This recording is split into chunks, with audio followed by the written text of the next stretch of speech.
Hey everyone, Seth here. Quick reminder, if you want to contact us with a question or comment or whatever, there are a couple ways you can do so. Either you can go to our email at more.layers.podcast@gmail.com, or you can go to YouTube, use the comment section below the videos, or a direct YouTube message is another way you can do that. And just feel free to give us any questions, comments, podcast topic suggestions, whatever, shout out, whatever, and we'll try to get back. Hey everyone, and welcome again to More Layers. I'm Seth Mariano. And I'm Jordan Smith. We again apologize for the delay. Every once in a while, some unexpected things happen, and then the recording gets pushed back. But we're here now, and I would like to start off by giving a little bit of a shout out of sorts to my mom again. As I've mentioned before, she tunes in, listens to each of our episodes, and in our last video, or recording, I should say, the main topic we discussed is what would happen, or rather, if a movie that turned into a musical was turned back into a movie based on that musical, who could we see playing who? Now, when Seth and I were trying to figure out a casting for Mary Poppins based on the musical, it was one of the more difficult ones we had. But then, about a day or so later, I think, my mom reached out and she came up with a honestly really brilliant idea. She said to me, "What if Andrew Garfield played Robertson A?" You know what? That actually does sound like a pretty good idea. He does seem to have a little bit of a comedic vibe about him. Yeah, I know. I mentioned before, when we were discussing that topic, I was kind of blanking on Robertson A, but that's, I like that idea. Yeah, I definitely have to agree because it's like Andrew Garfield, he has some musical background. When Tick Tick Boom came around, it Right. exploded in popularity, and he was part of the reason for it. Yeah. And then when I consider some of the roles he had, such as Spider-Man, that's a really well-known one. I feel like his general persona would match up well with one like Robertson A if he did the film adaptation for that. Yeah.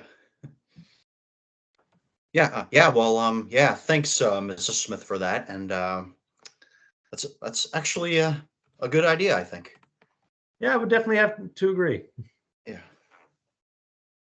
Yeah. Well, speaking of Disney, I came across a recent article from Daily Wire that discussed some comments made recently by John Musker. For those who don't know, was a co-director on a few significant Disney animated films, including Little Mermaid, Aladdin, and The Princess and the Frog.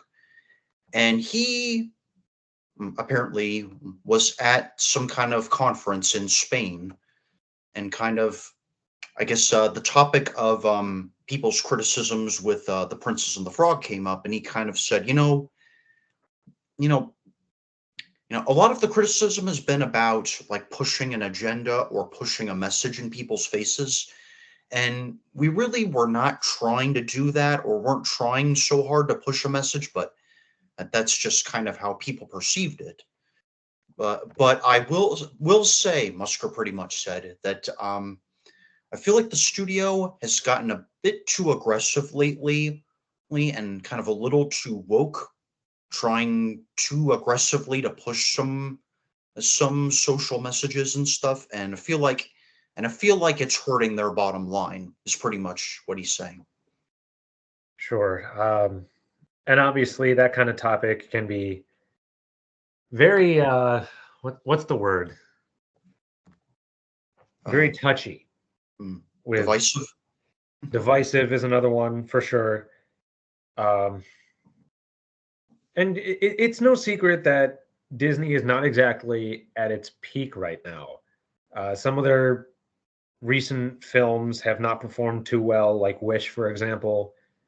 Um, and they just seem to be releasing a lot of things really quickly, which, in my eyes, kind of tells me that they're not focusing as much on telling a good story as they should. Granted, they probably have several different studios working on different things like Star Wars, Marvel, what have you. But still, that being said, Disney has definitely had some low points before, and each time they would bounce back from it. And a prime example is the Disney Renaissance. Right before the Disney Renaissance, they weren't doing so hot. And then they started coming out with hit after hit, like Little Mermaid, Beauty and the Beast, Aladdin. So I feel like if this is a pattern for Disney, they're kind of in a slump right now, but I wouldn't be surprised if they somehow found a way to push back. No, Or no, it's bounce kind of back. like you said. They've recovered from this kind of thing each time. You saying that kind of thing about them rushing to get stuff out the door. It brought to my mind that one quote from Toy Story 2. When the toy maker said, "You can't rush art." So yeah, speed can definitely get in the way of quality in some cases. It absolutely can. And it can apply to any kind of art, whether it be the standard art of drawing, painting, or something, if it's musical art, if it's stage art, any form of art, if you focus on getting it done, but not getting it done well, it could just turn out to be a mess. Let's take well. I was looking a little bit in the comments section on this Daily Wire article, and I'm going to paraphrase something. One comment I found that was a pretty aggressive, but nonetheless understandable and pretty insightful, more or less, to put it lightly, I guess. Okay. Basically saying, you know, basically the commenter is saying that they feel like they're trying way too hard to kind of put more like minorities in the spotlight, like for the purpose of inclusion, and it's coming at the expense of everyone else, all other groups, like particularly the white group, and and I guess it's kind of another way of saying, you know, you're investing so much in building all of these groups up, you're kind of tearing others down in the process. Yeah, I've thought about that particular concept a few times. Like I'm all for inclusivity in media, whether it be music, film, TV shows, or whatever. That being said, if it's done so much or so forcefully that it ends up pushing demographics that were already there out, it could risk, instead of making things better, it could risk making things worse. Because then not everybody is included still. Yeah. Yeah, I feel like you don't really need to be that aggressive anyway in order to promote that kind of inclusion. You can just simply let all these ethnic groups just coexist with some good writing, and just write everyone more or less the same. And I feel like you don't really need to do more than that. No, just tell a good story. And if it happens to call for a certain demographic or a certain category of people, for the lack of a better phrasing, then feel free to throw it in. But if somebody includes a certain demographic just for the sake of including it, it can easily backfire. Yeah, I feel like that's one of the biggest like misconceptions I think in our culture is that in order for one person to rise, somebody else or some other group has to get pushed down. I feel like that is so toxic, and probably like makes things worse, and creates mm, so much unnecessary division, animosity, and it's like you really don't need to do that. Absolutely not. The whole idea is that we should all be building each other up. And even though it may not always be intentional, sometimes when somebody builds someone up, they end up unintentionally knocking someone else down. Yeah. So it's something that, especially in this day and age, you got to be real careful about. Yeah. I know. It's just I feel like,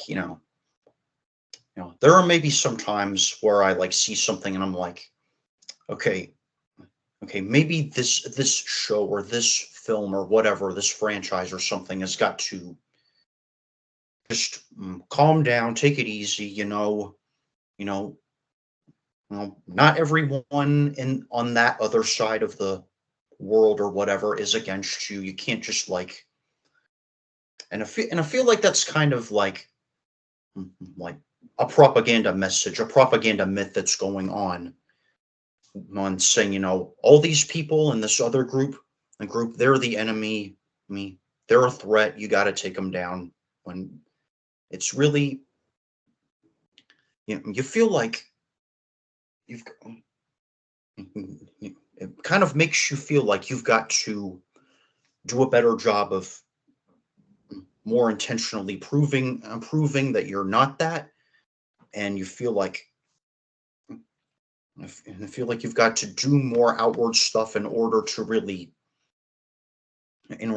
make peace or harmony with them, and it's just creating too much conflict.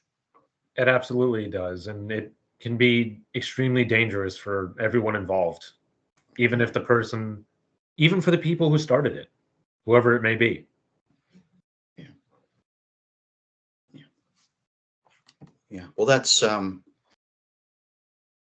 yeah, that's pretty much all I've got to say about that. And I don't know if there's anything else you want to say about this at all.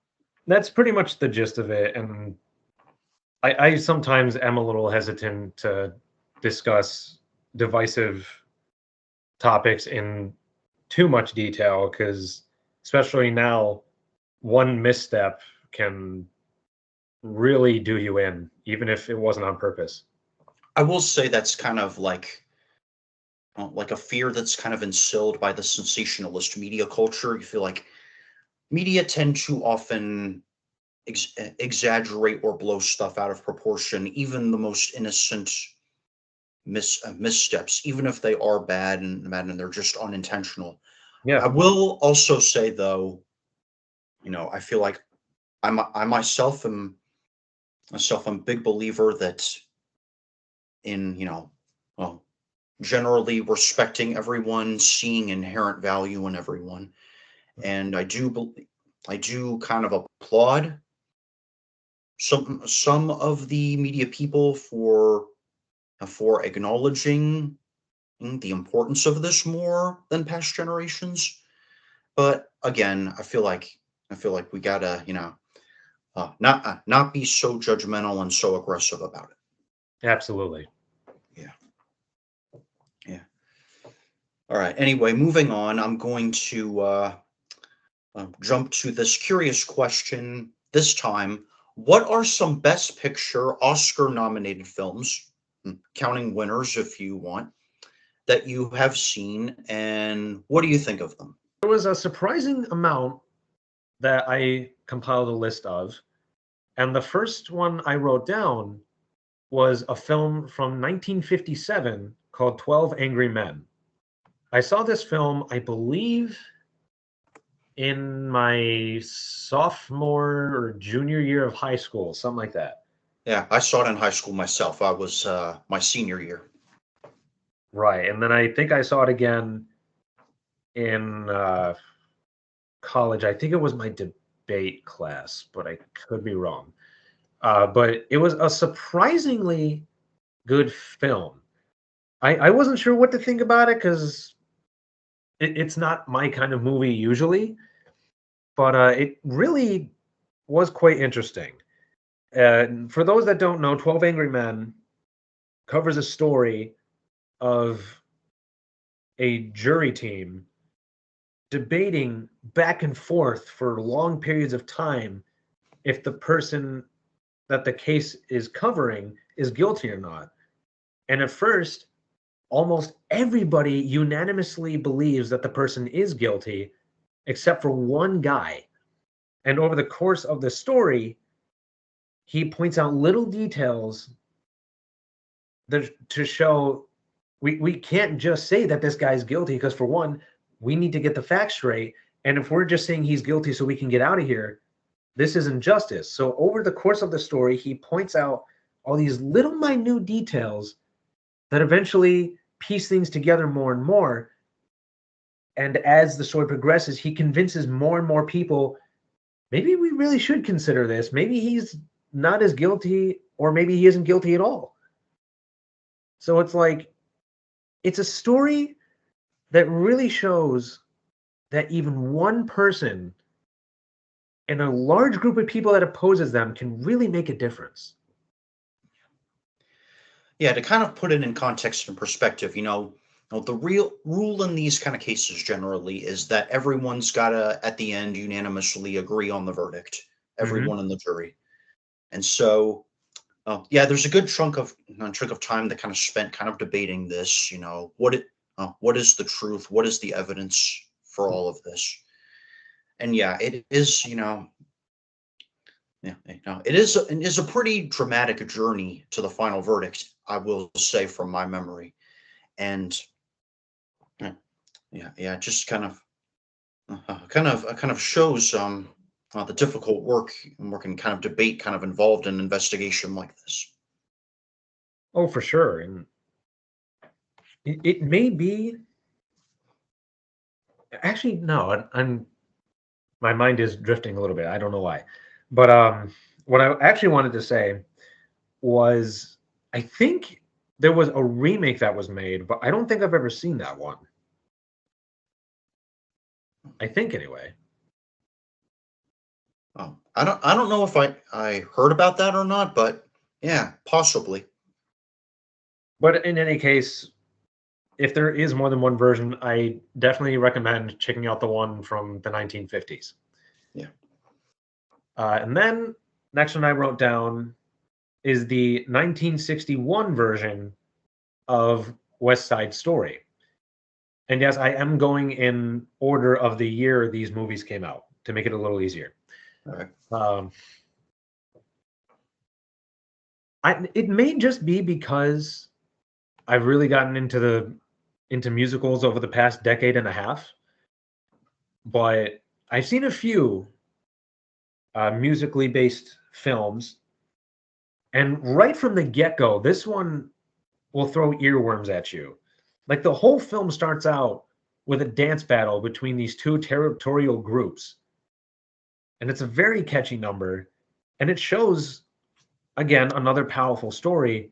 And I won't go into too much detail for those who haven't seen it, but it does have some serious moments. So for those that are a little more sensitive to dramatic stories or violence in some cases, may want to stay away from it, at least at first.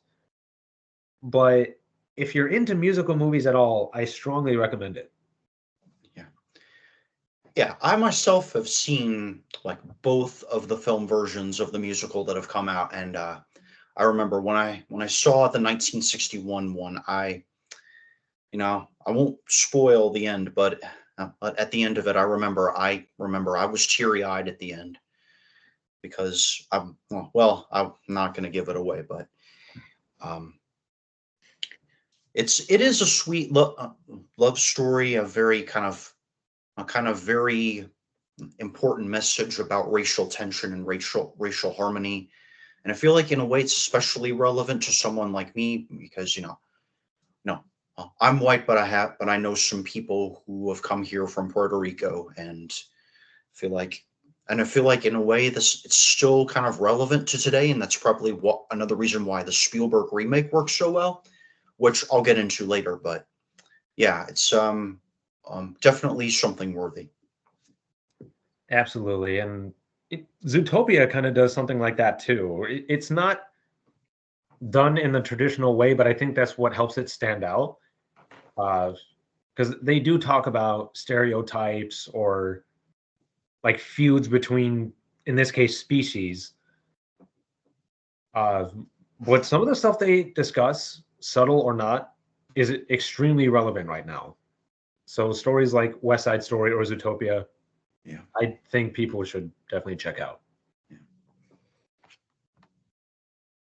Then the next one I wrote down is also from the 60s and is relatively relevant to us right now because we just did a stage version of this, that being Mary Poppins from 1964. Sure. This is the one that, of course, has Julie Andrews and Dick Van Dyke. And I know the creator of the Mary Poppins story wasn't too fond of it. And given that it was her story to begin with, I could definitely understand why. I personally enjoyed it. I kind of wish there was more to the story, but that's kind of why I like the stage version a bit more because it delves more into each of the characters. There's more to the story. It doesn't just end at the kite flying scene. In fact, it's practically just the start of the second half of the show. But I personally have a soft spot for it. Yeah, I will admit I think I would even if I did see the movie, I would prefer the stage version because of how it develops things more and because it's more respectful seemingly of the books and closer to the books. And yeah, and I feel like there's yeah, I feel like there's more depth with that, but this is kind of course a blind comparison sort of thing. But I think there's definitely some stuff I feel like you know from the movies that translated well to the musical, like the songs, which I think got some Oscars as well, and and and some stuff from the movie that works in the musical, I think, and it's probably not a totally bad entry to have. I'd have to agree for sure. And it may be because of how he did it, but Dick Van Dyke has pretty much become synonymous with the role of Bert. Like you can't think of one without the other usually. And you would be hard pressed, I think, Yeah. to find a stage version of Mary Poppins where the person playing Bert doesn't at least somewhat take on the persona that Dick Van Dyke did. Sure. But keeping in topic with movie musicals starring Julie Andrews, the next one I wrote down came out the following year with The Sound of Music. This one I remember when I was much younger, I wasn't as big a fan of, but I still enjoyed watching it with my family, especially around the holiday season because it usually aired on TV at least once a year. I think around Christmas time usually. Yeah. Um, I don't know if it still does that or not, but in any case, as I've gotten older, I've grown to appreciate it more. I don't know if it's just because my tastes have changed or because I'm getting older, so I understand more of the story. But yeah, over the course of time, I found myself enjoying it more and more. So I think it's a good one for sure. If it may be a little long for some people, and I get that. But if you haven't seen it, I definitely recommend watching it at least once. Yeah. Yeah. So then, yet another movie musical is next for me, and that would be 1971's Fiddler on the Roof. This is yet another powerful story that I kind of wish our theater group, Artists Unlimited, could do, but I definitely understand why they can't. It definitely has some very dark and or sensitive material involved that some people in our cast may have difficulty processing or it just may seem a little too dark for some of them, and that makes total sense. It's perfectly fine. Um, but I remember as a kid watching it, I loved it for the zaniness, and while I definitely still do love it for its zaniness, I've come to appreciate the music and the story. I don't know if it was based on someone's work prior to this. There might have been a book or something that came out first, but it's There were definitely one some, that I believe, there were some short stories that inspired the musical. okay, that makes sense. And it's definitely one that I'll pop in every once in a while. It's a film I would probably watch more with a group of people. Maybe not always by myself, but at least with like family or a group of friends or something. It seems like one of those get together movies, if that makes sense. Yeah, yeah, sure. And then straying away from musical movies for now, I thought of 1977's original Star Wars film. Some people might be confused because it's now referred to as Episode 4, A New Hope, but it was the first Star Wars movie made. And it's not my favorite of the Star Wars movies, but I still enjoy it for what it is, especially for a movie that came out around that time. Uh, and I for sure recognize its cultural significance. Not my favorite, but it's still a good one. Yeah, yeah. Originally, it was going to be a standalone movie. There was no real plan for a sequel until like Lucas saw the overwhelming positive response to it, and I feel like it could, had it stayed on its own, it could have worked just as well. I mean, it's like there's no real setup, no recap you got to do, no cliffhangers, no nothing. But Right. like there are maybe a couple of the other episodes that kind of have that kind of woven in, but this it was good, definitely for like establishing the Star Wars universe. There's some, and it's got a compelling family story and and some nice visual effects that are probably even more impressive of when you rewatch them on Disney Plus or something, or if you ever get the chance to see them on the big theater screen there. Like I particularly think of, like, I've probably said it before, the X-wing sequence that it climaxes in. So Yeah, the effects for the time were definitely good. Some of them may have not aged as well as others, but you got to give credit where credit is due because having effects like they had in the 70s was very hard to do. And the fact that they pulled it off the way that they did is very astounding. So I personally think that if you ever have an opportunity to see the original Star Wars film on the big screen, I would strongly recommend it because, like Star Wars in general, regardless of which film, there's a size and scope to it that you can only really appreciate or absorb when you see it in the movie theater. Because, they often show the vastness of space, which you can only take so much of when you see it on a small screen. yeah, I think the franchise as a whole is some of the best production value, some of the best effects you'll see anywhere. Yeah, Yeah. And all the movies that have come out after the original trilogy have definitely had their disapproving fans, but there's still others that enjoy them. And a prime example is just Hayden Christensen in general, who played older Anakin before he becomes Darth Vader. And it's like, I remember when these movies were coming out, people just did not like him much at all. But now in recent memory, everybody adores him.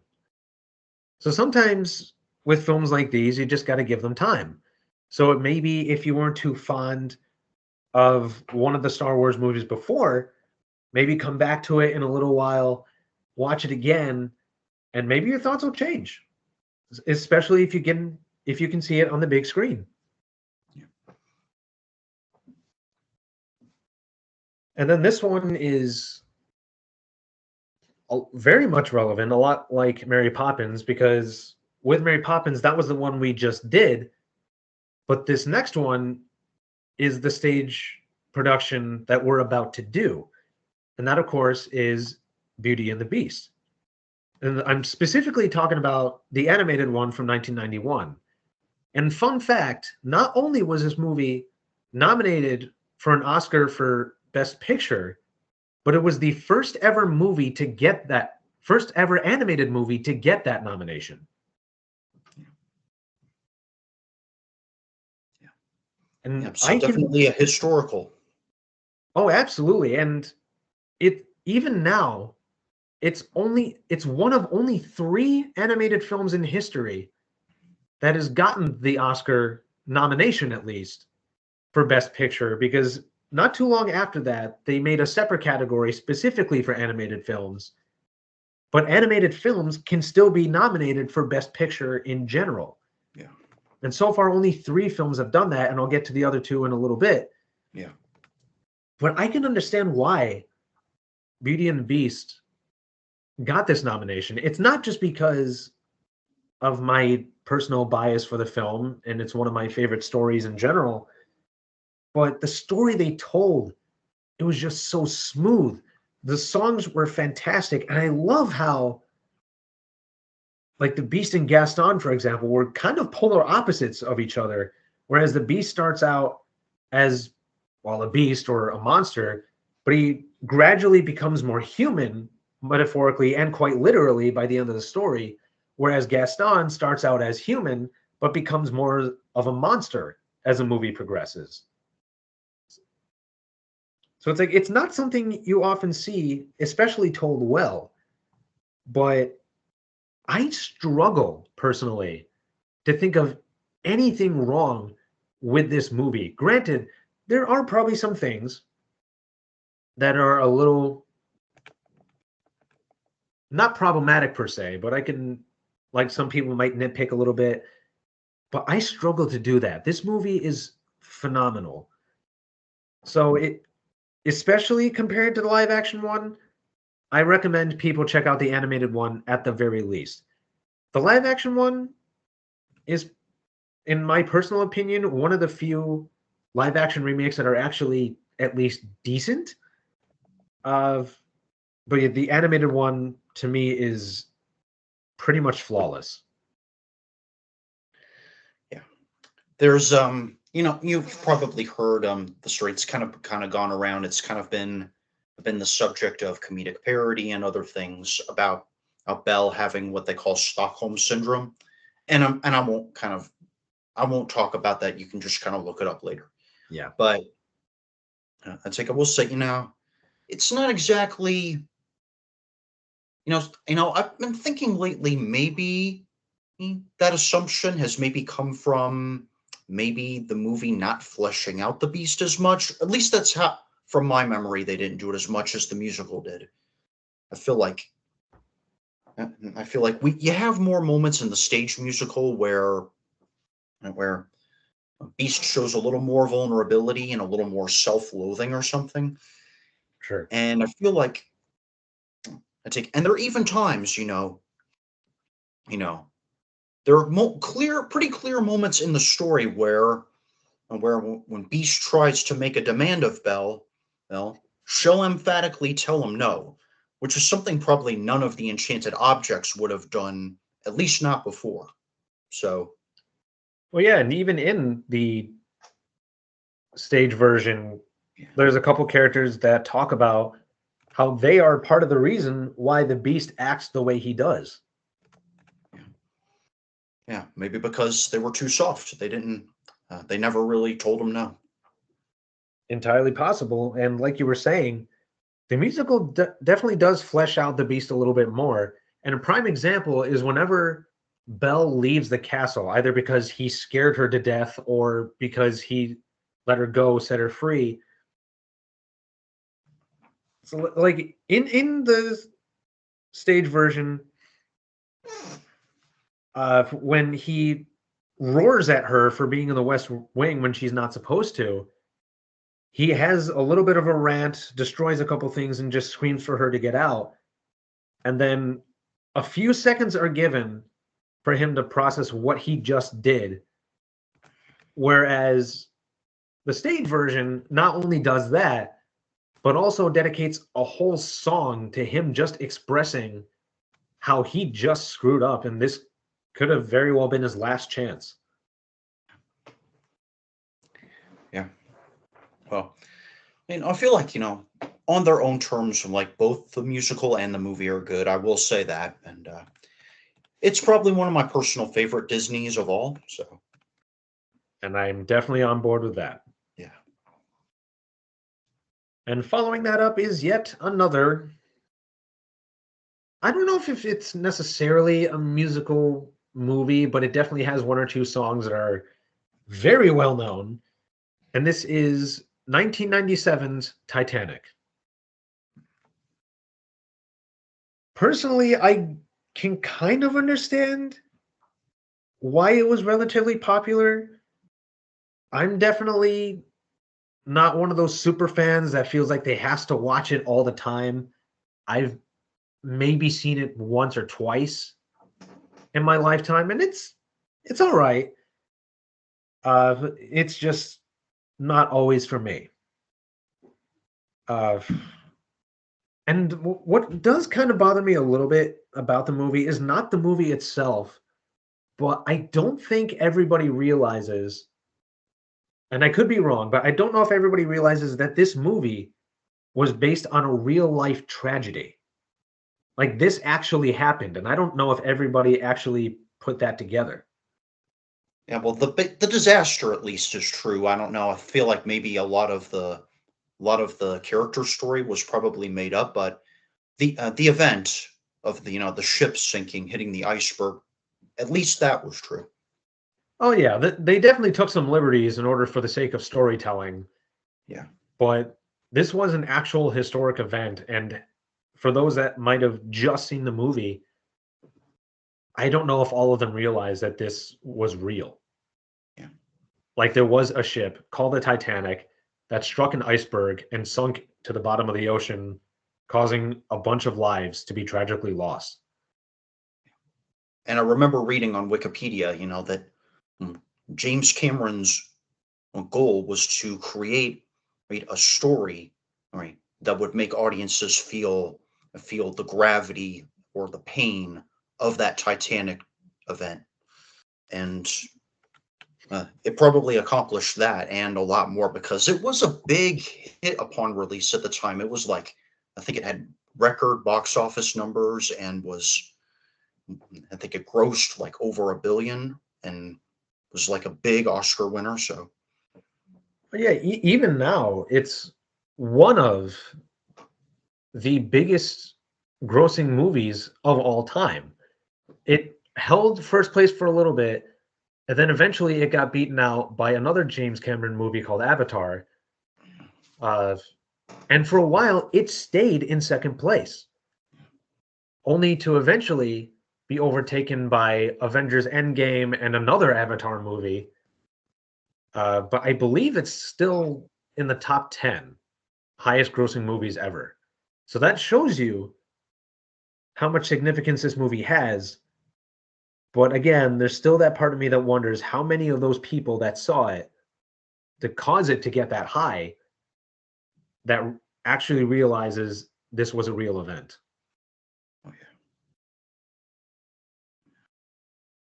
And now, heading into the 21st century, I wrote down the Lord of the Rings trilogy. And I'm not talking about the Hobbit movies. I'm talking about Fellowship of the Ring, Two Towers, Return of the King, Yep. that has like Ian McKellen, for example, as Elijah Wood. Gandalf, Elijah Wood, of course, Christopher Lee, Orlando Bloom. You get the picture. Uh, Especially as I've gotten older, I found that I have a fascination with fantasy stories. This includes the likes of Lord of the Rings, Narnia, and stories like that. And I definitely do like the Lord of the Rings story. I am intrigued by it. The one thing that has kept me from watching them all that much is just how long Mm, these movies are, especially if you're watching the extended edition, which has even more details put into it. So it's like they're definitely good movies, great movies, in fact, but I just can't bring myself to sit down and watch them sometimes just because they're just so long. Each individual film, I believe, is just about, if not at least, 3 hours long. yeah. Yeah, that's kind of a pretty big commitment. I can't remember exactly how many years ago it was. I probably mentioned this before. Before when my brother and I watched the extended director's cut or whatever of Batman versus Superman. That was, and that's a long one. Oh yeah, and when Zack Snyder's Justice League came out, that's one of the longer films that I've seen because I think they said it ended up running in at about 4 hours almost. Four. Now that I haven't heard of. Yeah, I could be wrong, but I'm pretty sure that's what they said. Uh, but in most cases, if a movie is at least 3 hours long, I tend to shy away from it because most movies that I watch usually end up being closer to an hour and a half or 2 hours. Yeah. There are definitely some exceptions, like Avengers Endgame is a prime example. Uh, but yeah, Lord of the Rings is good, but especially if I want to watch all of them in succession, they just are a little bit too long for me to watch them frequently. But overall, you say you like the Lord of the Rings series, though. Oh, I definitely do. I just don't watch it as much as I would if maybe the films were split up a little bit more and each one was a little shorter. That's fair. And now, Beauty and the Beast, as I mentioned, was the first animated movie to get an Oscar nomination for Best Picture. And now I'll discuss the second one, which came out in 2009, that being the Pixar movie Up. And Pixar, I feel like overall has at least a decent, if not at least good, track record. And Up is certainly no exception. It does sound basic on the surface. In fact, just the word Up is one of the shortest titles you can have for a movie. But the story is a lot more powerful than people realize. In fact, I've seen, and I tend to agree with this, I've seen so many people say that they were so invested in the first 5-10 minutes of the film that they would have loved to see that being turned into its own film. It's like, I know for a while Pixar movies would have this animated short at the beginning. That could have been an animated short that was just thrown in with the movie, and the movie could have started after that part ended. But it really adds so much to this film. I feel like it wouldn't have been as strong of a movie if it wasn't for those first 5-10 minutes. So, if for no other reason, I think people should check out this film, especially for that.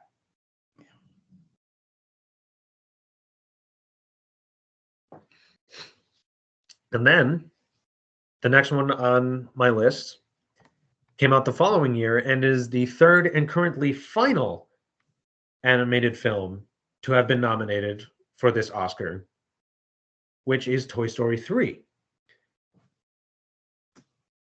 It's I would say it's kind of uncommon for a sequel to come out far after the other films it's connected to and still be loved, but this was a welcome addition. I remember a lot of people being very excited to see this movie.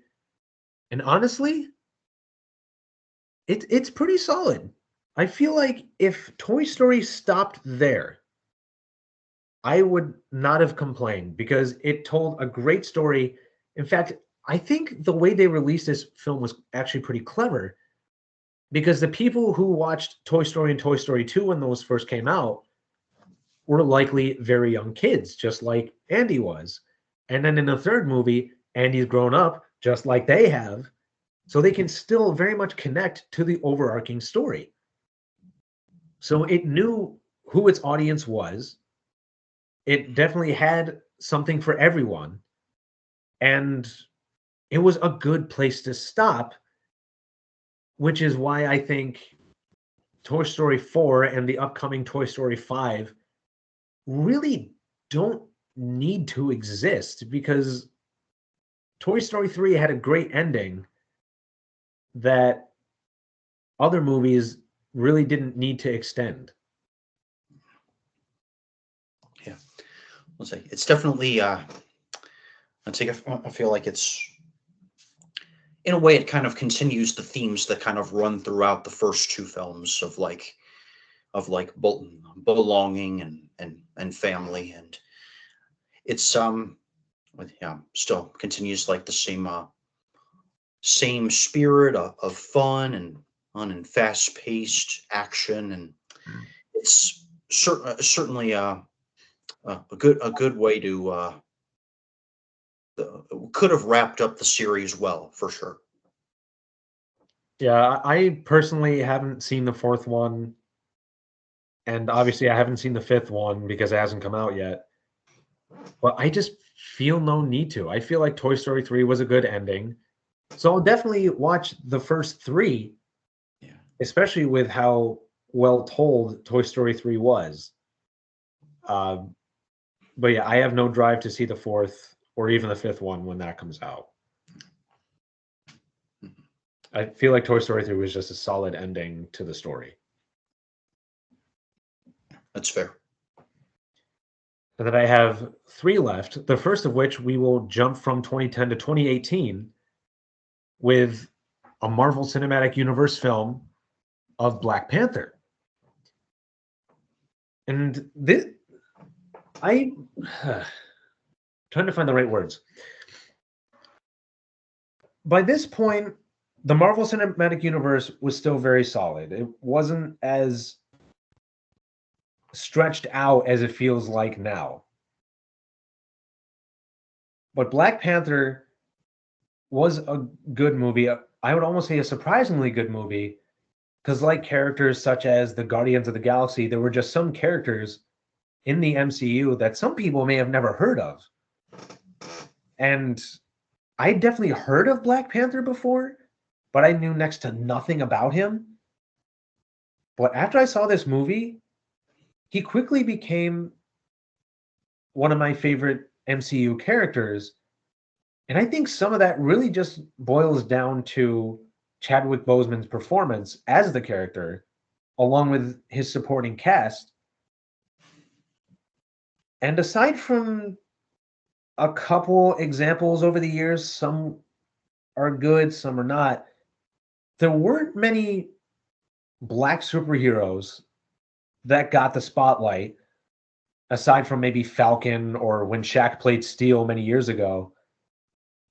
Um, but this was a good addition and a good example of a story that wasn't forced, that had some cultural significance for other demographics.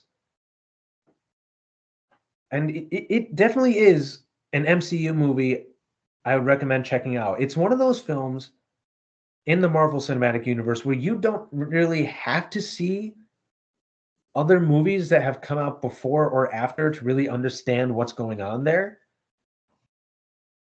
So maybe if you only want to see one Marvel Cinematic Universe film where you don't have to watch previous ones to really understand things, I would say Black Panther. Yeah, I've heard it. Um, from what I've heard, it has been widely praised for being for honoring the culture and history of Africa, and for also well addressing social issues that people of that background face and have faced. And yeah, I feel like it in a way I feel like, yeah, it has been positively impactful, if that is so. Oh, for sure. Absolutely.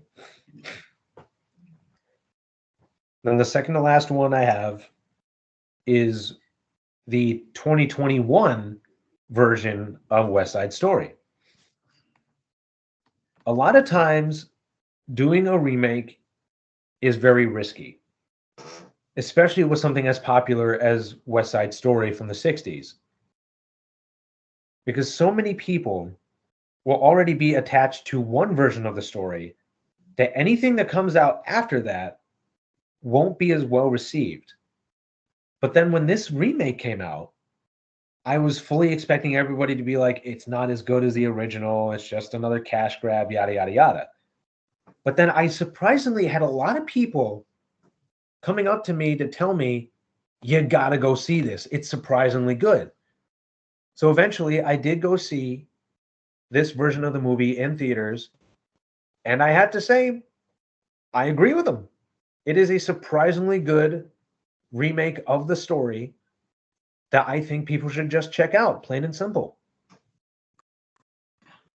It's like Yeah. if you have seen the original, I think you'll still like this new one.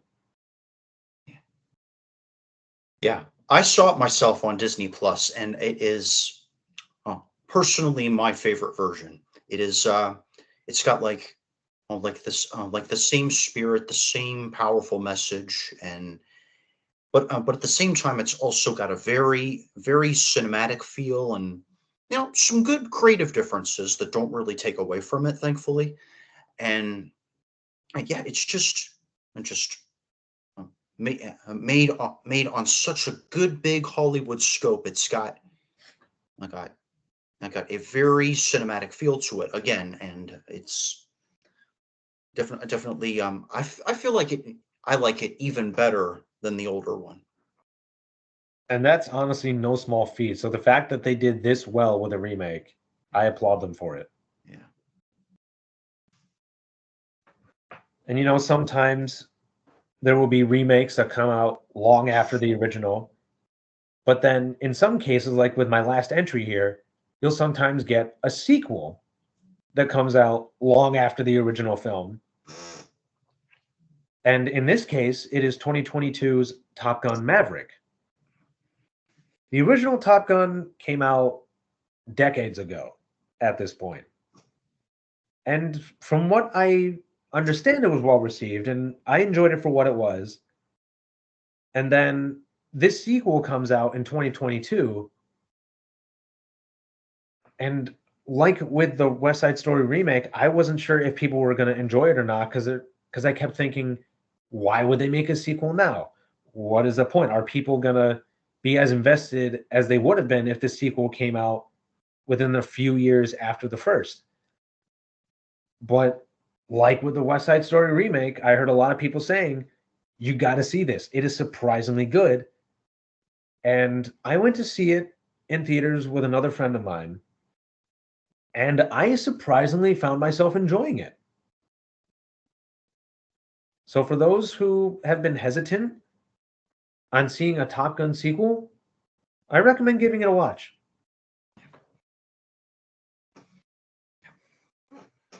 Yeah. Okay.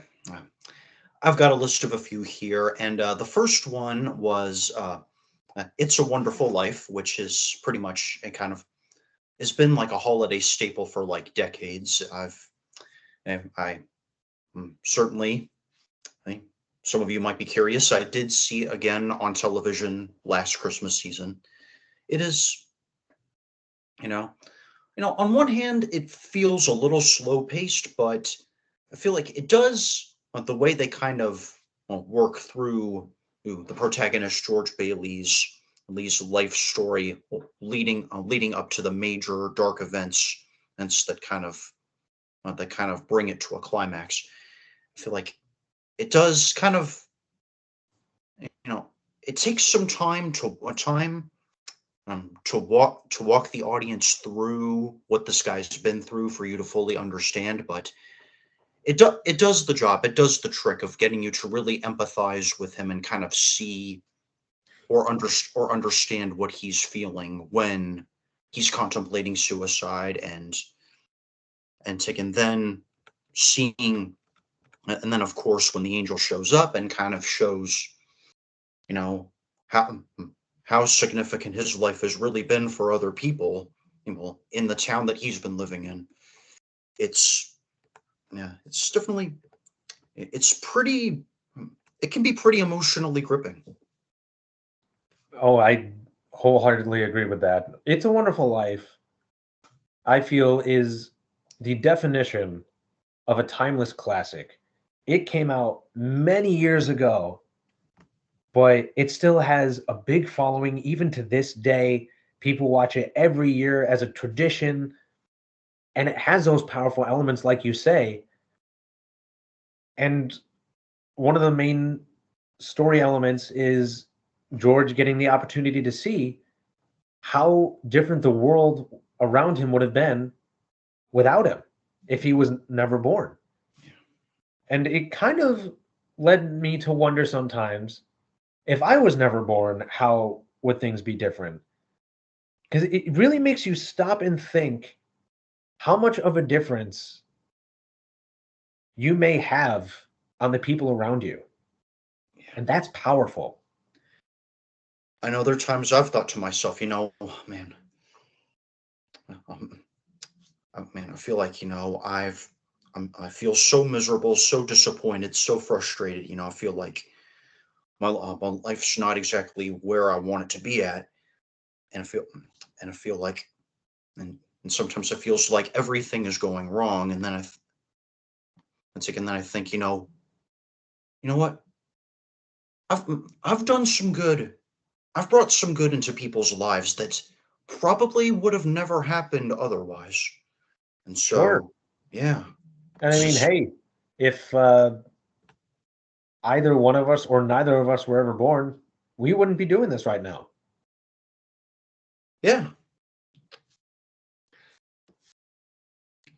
yeah. And then I wrote down another Spielberg film, E.T., which is it's a pretty good, a fun classic. A boy and an alien, and I recently, I don't know if you did this. I rode the ET ride at Universal Park. I don't know if you did that. I did. Yeah. Oh, yeah. Good. So you got like the personalized passport card and stuff. So yeah. Well, I'm not going to go into more detail about that, but Mhm. yeah, it's I know it's kind of a nice little. I know, kind of a nice little story, of a kid and an alien in an unfamiliar world. Probably the best part is like when the alien is like kind of just hanging around the house, kind of randomly getting into stuff and kind of learning stuff, and then he has that psychic link with the boy. I won't get into details, but that's probably my favorite part. Yeah, oddly enough, I don't know if I've ever actually seen this movie all the way through. I've definitely seen some snippets and I understand the story for the most part, but I will have to find a time in the near future to really sit down and just watch it from beginning to end. Yeah, oh, yeah, yeah. I think it's worth it. Yeah, Okay. yeah, yeah. And then I wrote Dead Poet Society, starring Robin Williams, the late Robin Williams, as a teacher who takes over a class and kind of teaches this whole class of I guess it's like a private school of boys, um, about thinking more freely, and there's sort of a theme that runs throughout the film of aristocracy, you know parents and teachers expecting specific things of kids, and how that's kind of looking at how that affects them, how it makes some kids anxious, how it makes some kids resentful, full, and they kind of spend a good deal of that movie wrestling with that, and you can see just how damaging, that kind of conforming mentality can be on them, and I feel like that's a theme that's relevant even to today. People try to conform other people into their own preferred image, and it's again that some in some cases, and I think we've seen it at least with some of the celebrities these that have been controversial and prolific. You can see the damage it can do to them. Right. Uh, this would be one of the Robin Williams movies I have not seen, Mm. but based on what you're telling me, it does sound like one that I should check out. So I will hopefully remember to write that down so I can find a time to look for the movie and give it a watch. Yeah. Yeah, shortly after Williams died, that was the film my brother and I sat down and watched to commemorate him.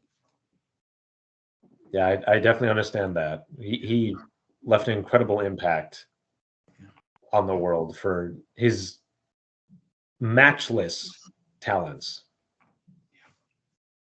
Yeah. Yeah. And next, I wrote down JFK, the Oliver Stone film, based on the investigation in the aftermath of the Kennedy assassination. Yeah, this is uh, more.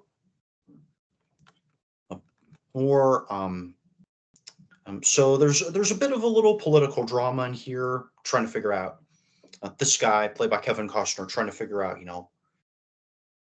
what is the real truth, what really happened, and that honestly wasn't as compelling as some of the other storylines of like some of the political bias against Kennedy, and at one point they view the alleged assassin's widow, and probably the most compelling part is they get into some speculation against Kennedy's vice president Lyndon Johnson, and how he kind of you know went behind his back and kind of help orchestrate this whole plot against Kennedy, more or less. So that there's like a bit of political conflict and kind of debate about what's true, what's right. That was pretty intriguing. So Yeah, it's definitely an American historic moment that shocked the nation, if not the world, when it happened. yeah, So for those that weren't there when it happened, for one reason or another, I feel like watching JFK will give you at least a decent idea of what happened, how it happened, and how much of an impact it actually had. and taken then probably one that most everyone has seen by now, Forrest Gump, starring Tom Hanks, and yeah, and of course this is the kind of film where Tom Hanks is kind of creatively inserted into a number of historical events, like in the Vietnam hippie era, particularly, and it's kind of like a quick a tour through mm, mainly that era of American history, like some of the stuff like Watergate and other major events, Mhm. and and at the same time, it's kind of an underdog story of someone who is pretty much considered a lost cause by a handful of people, but proves pretty much more or less proves them wrong, and actually only does some pretty sensational things throughout his life. It's another one of those classic films. I had not seen that movie for the longest time, but I remember at some point, I think it was for a film class in college where I had to sit down and watch this film, and I'm glad I finally saw it because I finally was able to grasp the meaning behind some of these scenes because I definitely had heard a few of them being quoted all the time, But not until I saw this movie did I understand the significance behind some of them. And it's a nice change of pace from some of the characters that Tom Hanks has played before. And the movie, as expected, because it's named after his character, centers a lot around him and his performance. So it's definitely something I would say people should watch at least once. Yeah, yeah, yeah. And then another one, also starring Tom Hanks, as well as others like Kevin Bacon and Gary Sinise, who was also in Forrest Gump.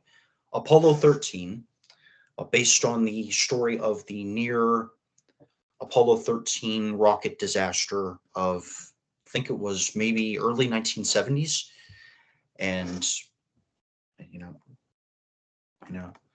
you know, it's, if nothing else, there is plenty of suspense because they spend a good chunk of the time showing like NASA trying to figure out, okay, how do how do we get these astronauts back safely, pretty much, and yeah, yeah. So if nothing else, there's plenty of suspense to be had.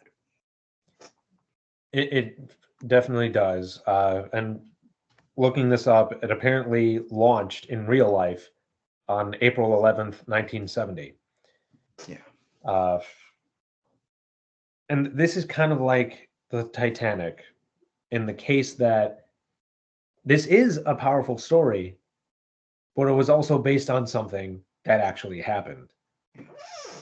So this could be a good way for people to understand the story and also be a good motivator for them to do some of their own research to see, like, to learn more about how much this near tragedy really affected people and how scary it actually was. Because there were some other rocket launches that, like, I can't remember exactly which one it was off the top of my head, but there the was one. Challenger. I think it was a Challenger that was launched, and people were seeing it all over the world, including in schools. And then, pretty much before it left the atmosphere, it blew up. Huh. Yeah, it was like less than a minute after it lifted off, the thing exploded and like everybody died. Yeah, that's something you unfortunately cannot come out of alive. Because, for one, you're very high in the air. So even if you did somehow survive the initial explosion, falling back down to Earth, Yeah, you probably won't be as lucky. yeah, yeah. And but other than that, the next one I wrote, this is probably nostalgic for me, if nothing else. Babe, about the sheep herding pig. Yeah, and there's a little kind of reference to it in the Shrek musical, which was the first one we did together. But um,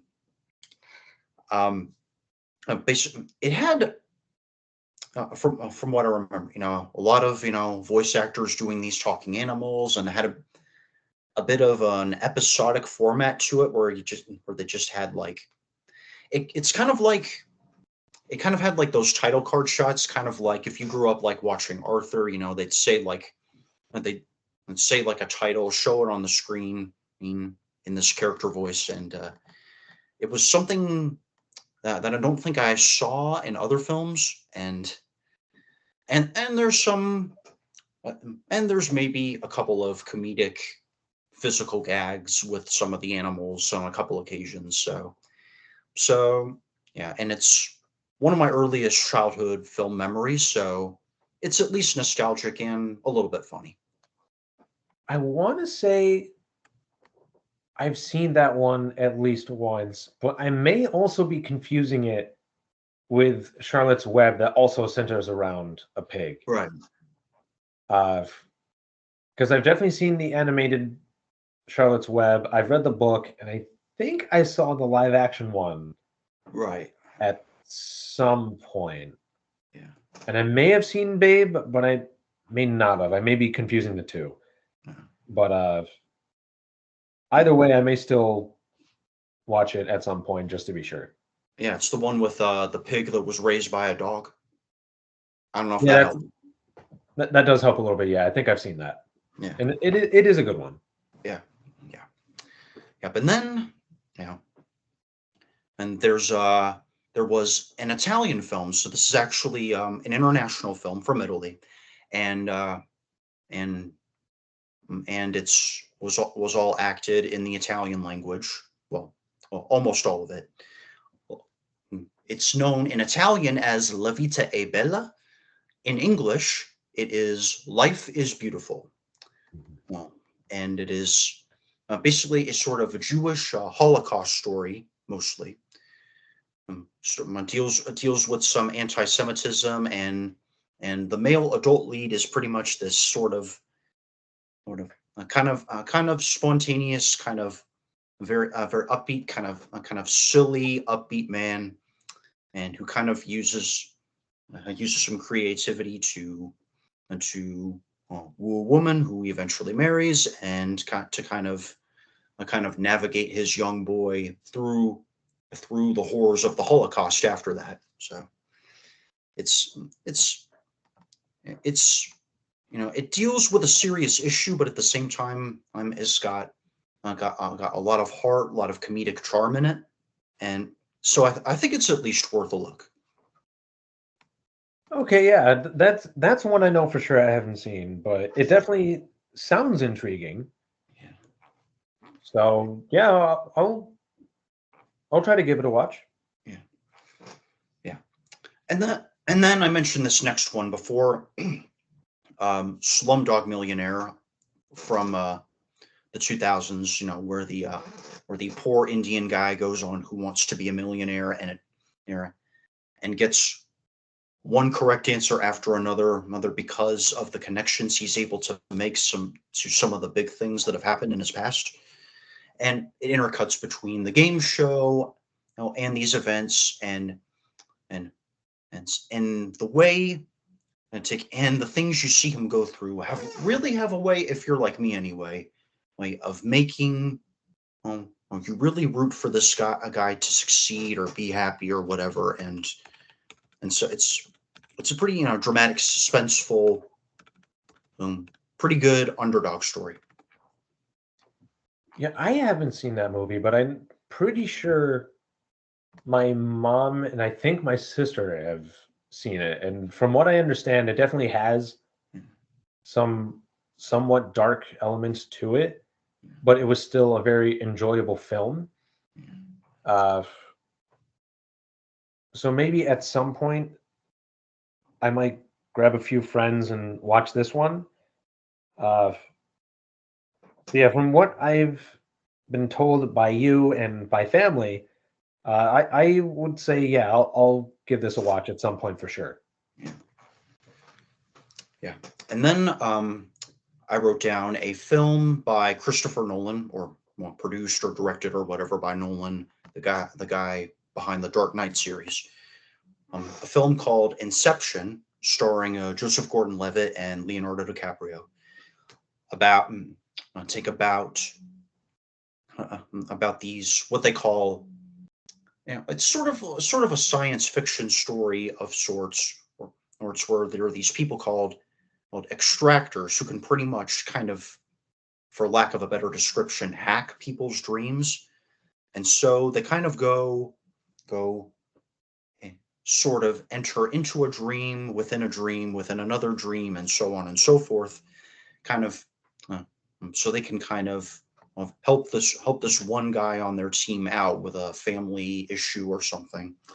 And it's I think the thing I really liked about it when I saw it, it's very, inventive, very creative, very, and kind of has, like, kind of for the same reason I like Inside Out, the kind of very logical, very, kind of science they made up for it. So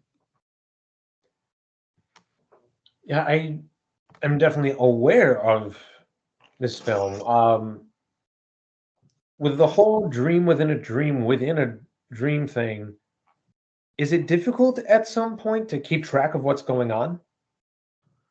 it, I suppose it can be. I mean, if I've only seen it once, so my memory's a little bit blurry, I'll admit, but I feel like you get the gist anyway.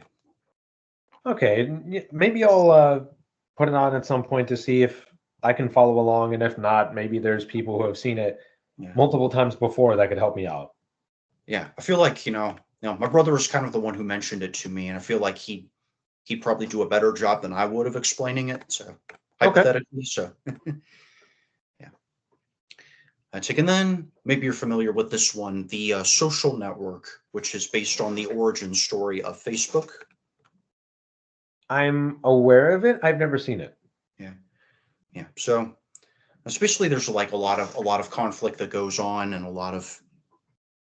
basically a lot of I'm not sure if I followed it that well. It seemed like there was a lot of greed and a lot of one person's word against another word, and all kinds of drama going on in courtroom and stuff. So, but yeah, but that's kind of the stuff that's kind of in, I guess, Aaron Sorkin's sensibilities, and he was kind of the guy, kind of the central creative force behind it. So yeah, it's if you're if you're really invested in like the controversies surrounding Facebook, or invested in any of the history of Facebook or anything at all, or curious about it, you might find this somewhat intriguing. Yeah, I've definitely had a recent fascination with films like this that kind of get into the origin of how and when something was created. In this case, Facebook. There was one that came out not too long ago for Pop Tarts. Oh yeah, Um, there was one that kind of covered the story of Michael Jordan and how his shoes came into being and how big they got. yeah, seen that one. So this may be another one on my list that I'll be taking a look at. Yeah, yeah, yeah. And this next one is also based on a true story. All right, and I think Aaron Sorkin wrote this one. Moneyball, based on the story of a major league ball team manager who used unorthodox mathematics informed strategies to to when it came to making decisions on how to um, trade players away, put certain ones in the lineup and stuff like that, and what moves to make in a game, and how that led to a lot of success for the team, and how that kind of inspired the Red Sox, and kind of uh, led to them kind of building their own success and coming back and winning the World Series in '04. And there's a lot of time you see the main character, the manager, kind of arguing, this will work, trust me, and people like on his staff saying you're crazy, and at times it seems like it's blowing up in his face, and it seems well, like maybe like it does work in some cases, and some other moments it probably doesn't. And so there's plenty of like intrigue, suspense of thinking, is this going to work? Is this a good idea? It'll it'll kind of maybe keep you on your toes. Yeah, some people who turned out to be really successful, people would originally call them crazy or be like, "You're absolutely insane. There's no way that's going to work." And then it works. And this is another good example of that. Because especially in something like sports, you often have to be extremely strategic, and this was certainly no exception. Yeah, yeah, yeah. But this one at least had some pretty good production value for me. At least I feel like the action in this movie was at least good in the theater. Gravity, that one, George Clooney, Sandra Bullock, that one. I don't I want to say I've heard of it, but I might be confusing it with other space movies because I feel like there was one that's centered around Jupiter. or it was like Jupiter was in the title or something like that. Jupiter Ascending. I think that's the one. And then I believe there was another space one that comes to mind that centered around Matt Damon's character exploring Oh, Mars, I think it oh, was. The Martian. It might have been. I know Yeah, it's relatively recent, I yeah, think, or maybe I'm just mixing them together, but I feel like I've at least heard of this one.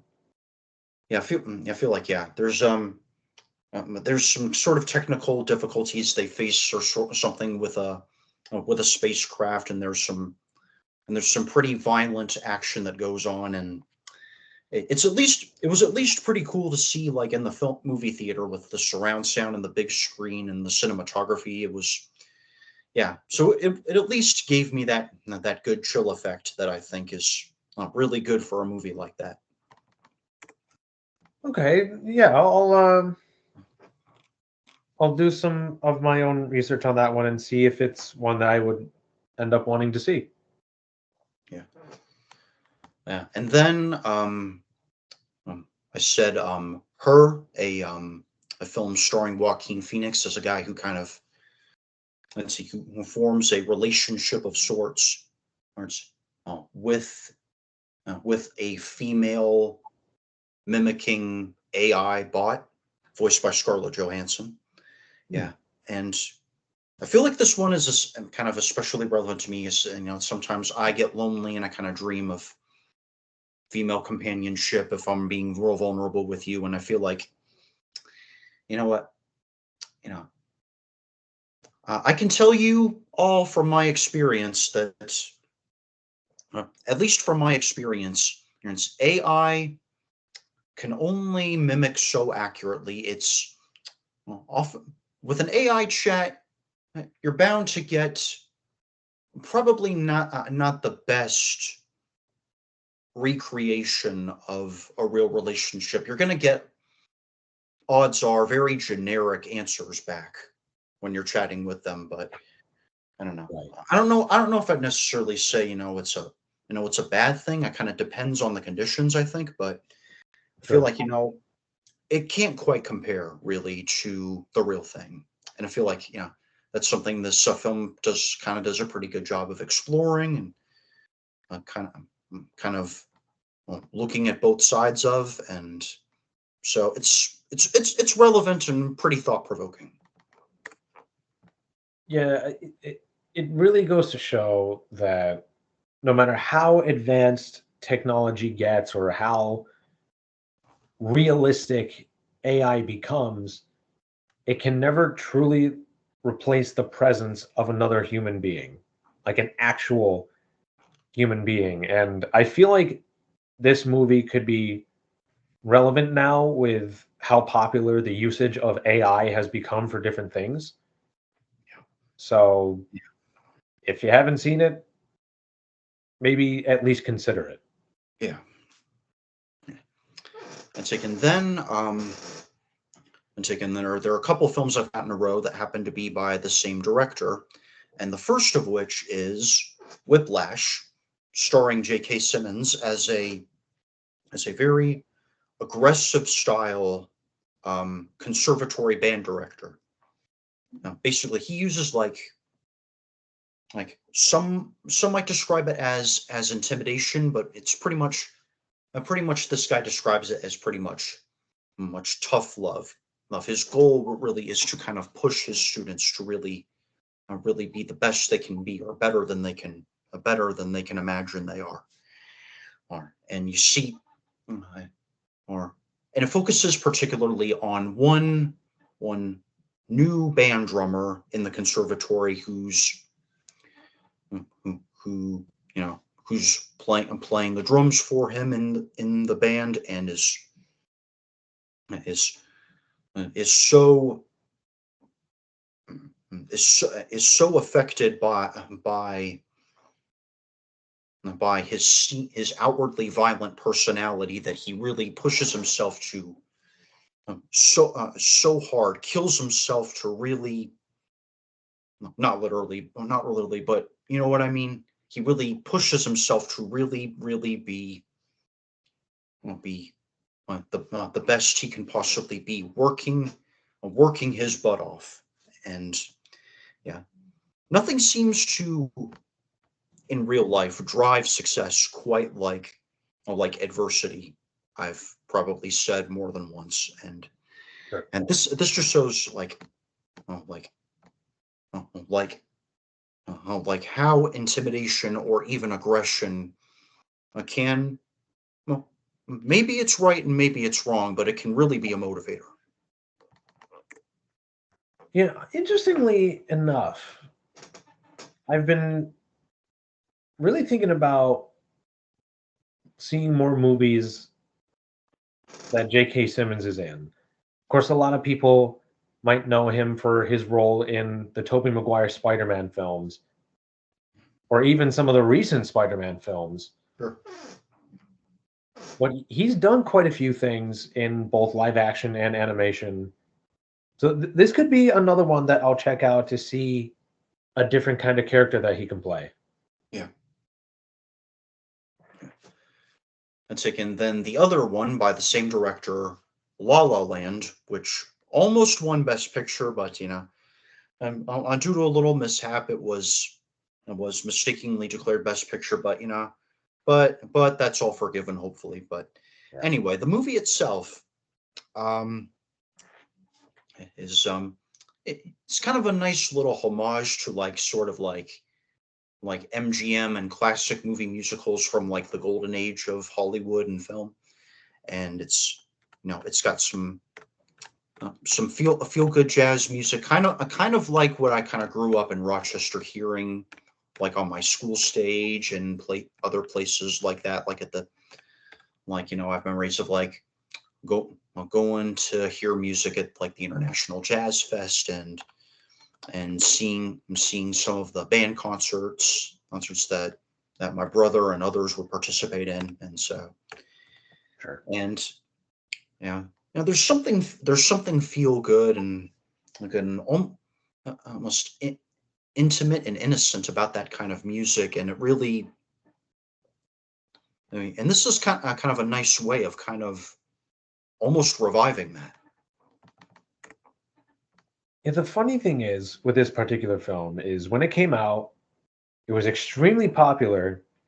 And even now, there are people that are recommending this to me, but for whatever reason, I don't necessarily have a reason for not having seen it yet, but I haven't seen this movie yet, and I feel like I really should.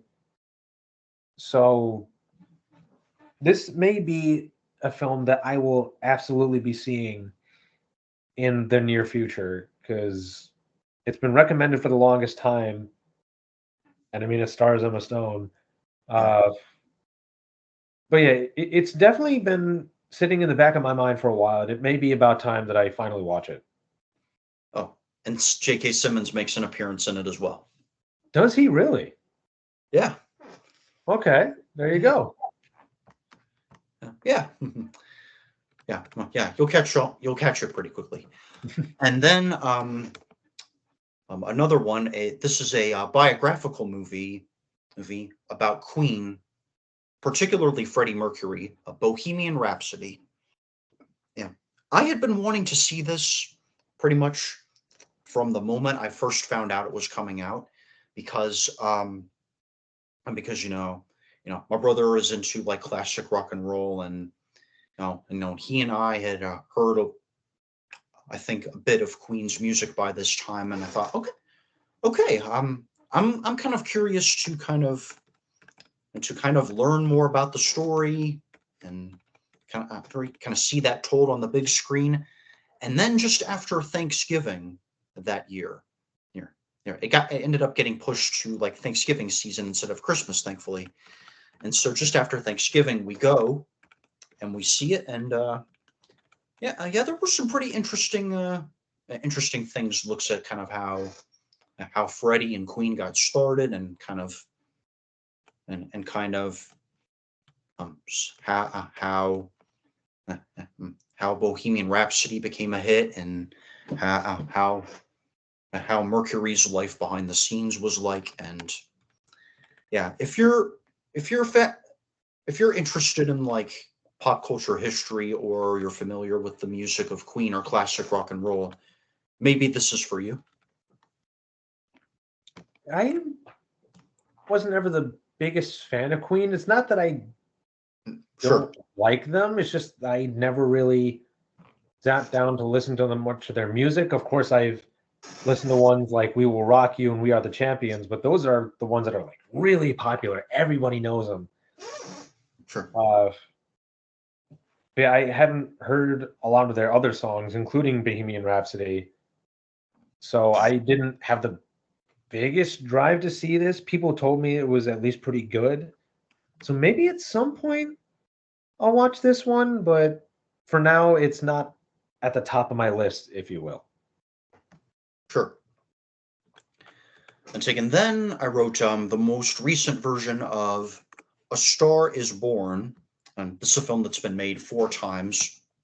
Um, I'd say there was one decades ago, followed by one probably not long after, starring Judy Garland, and then there was one, and there was a more rock-oriented version starring Barbara Streisand, and then more recently, the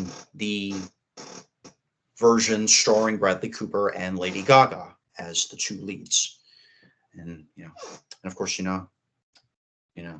at least one of the songs became like a huge, almost overnight hit, and I kind of and you kind of you see these two you see this probably more or less unlikely pair, man and woman kind of get together, romance ensues, and as one of them kind of climbs up the ladder of success, as another one is kind of slipping down into personal chaos, and yeah, and it's, I guess, best word to describe it is bittersweet. I was about to say it's either A Star Is Born or A Fault in Our Stars. I remember after it came out, people were saying it was a massive tearjerker at times. But maybe I'm thinking of Fault in Our Stars. Maybe, I don't know. And then finally, Elvis, which is also starring Tom Hanks, specifically as Elvis's manager, Tom Parker. Basically, it's more or less Elvis's career story from Tom Parker's perspective, mostly, and kind of looks at kind of like like how much Tom Parker tried to control Elvis's professional decisions. Kind of look at Elvis's early musical inspirations, how he got started, and kind of how his public image evolved and changed. And it's it was probably most compelling to me because Elvis is one of those cultural figures that has been for many years parodied and kind of made into this sort of cultural caricature in our modern times, and there's been all sorts of like speculations and rumors Right. and sort of buzz, whatever, for lack of a better word, surrounding him even decades after his death. And of course, he's such an iconic, a legend of the business. And yeah, so I kind of wanted to, I guess, find out a bit more about his career story. And it it was the most fascinating thing to me was like kind of how how he got his musical drive, or where he got his musical inspiration from, like growing up in Tennessee on Beale Street. And that was probably the most interesting thing to me. And it's yeah, and it's kind of interesting to kind of see how his career gradually takes off and how things get crazy. And yeah, if you're curious about any of that, I say watch Elvis. Yeah, Elvis definitely had a lot of cultural significance in the music industry around his time. And I was a bit of a fan of his growing up. Like I did one or two reports in school about him. Uh, of course, there have been countless Elvis impersonators out there. Oh, yeah. And I would probably end up seeing this, especially before the movie about Michael Jackson comes out. Yeah. If because both of them, they were the king of something. In the case of Elvis, it was the king of rock and roll, and Michael Jackson is the king of pop. Plus, if I remember correctly, Michael Jackson was actually married to Elvis's daughter. Yeah, she was his first wife, Lisa Marie Presley. Yep. So I don't know if the Elvis movie covers that, but maybe the Michael Jackson movie will. Yeah. But in a way, these films could be interconnected in a way. So maybe after or even before this movie comes out, I'll see Elvis. Otherwise, I might watch them both back to back. Yeah. Yeah. I don't know if I told you this. I'm definitely looking forward to the new Michael Jackson biopic when it comes out. And I'm just, I do know, for since like maybe the later half of his career, he has been such a more or less controversial public figure. He was accused of some horrific crimes and kind of caricatured in the culture as as a psycho or a crazy guy. But I remember after his death, some you know conversations he had with a friend that came out on television and in a book that kind of put some of the stuff of even some of the stuff in the media into perspective. And I feel like kind of explain some things about where his drive really came from, or what was really going on inside him mentally, emotionally. And so I'm hoping that this upcoming biopic really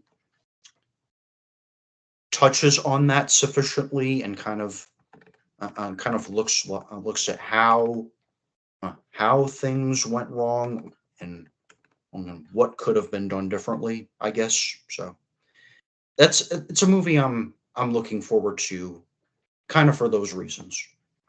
Yeah, these kinds of films can be very insightful. So hopefully, this film will follow suit. Yeah. Yeah. Well, I think that's going to do it for this one. And take thanks everyone for streaming and tuning in. And this is probably going to be the last one for now until January, but we will plan on returning at that point again. And in the meantime, stream all of our episodes on the platforms that I mentioned in the intro. Leave all the comments and questions you'd like, and keep the talks going. Yeah, even if we don't make episodes for a while, we still welcome interactions with our audience. So if you have a question, comment, concern, or something related to something we've already talked about or something you want us to talk about, let us know and we will respond. We just may not record stuff for a little bit. We usually don't record much during the time of our stage productions, rehearsals, and whatnot, because that is our main focus. But again, just because we're not recording something doesn't mean we won't talk to you. So any interaction you have at any time, feel more than free. Yeah. Yeah. And maybe if you have something to say, we'll comment on it, quickly, really. And we may also even bring it up, briefly discuss it in a future episode as well. Absolutely. Yeah. We'd love to hear from you all. Yeah. All right. And so until next time, everybody take care. So long.